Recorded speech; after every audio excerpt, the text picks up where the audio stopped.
Pourquoi les territoires de montagne? Parce que les territoires de montagne, le changement climatique va plus vite pour eux que pour le reste, dans le sens où en fait on a plus 2 degrés en moyenne depuis 1950 déjà, plus 2,6 en printemps, une diminution déjà très importante de la quantité d'eau et de la quantité d'enneigement, des disparitions des glaciers aussi.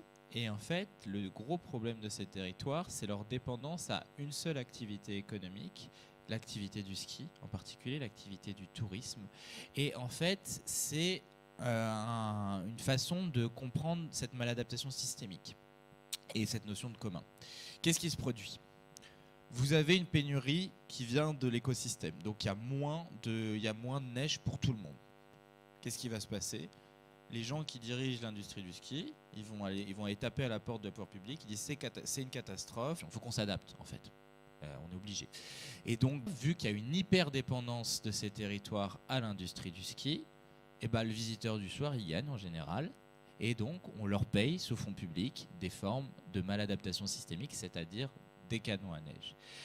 Et ça, c'est quelque chose de fondamental à comprendre dans l'adaptation au changement climatique que moi, je vois très peu dans l'espace public. C'est que dans une situation où on ne planifie pas de réponse qui soit rationnelle par rapport à ces enjeux, et ben, si on planifie rien, c'est les plus gros acteurs qui vont pouvoir se payer leur adaptation. Et en général, c'est les fonds publics qui vont les financer. C'est un phénomène qui marche sur le modèle du dilemme du prisonnier. C'est-à-dire que la pénurie, quand elle arrive, eh ben, si on avait une coopération autour du partage des communs, la pénurie serait moins compliquée et on pourrait réorganiser.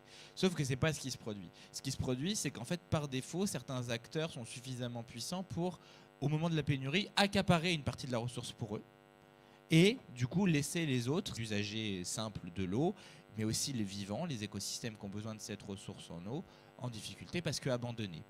Et ça, c'est toute la trajectoire de l'adaptation qui est en cours. Ça, c'est l'adaptation 4 degrés aujourd'hui. C'est l'adaptation dans l'austérité budgétaire qu'on connaît.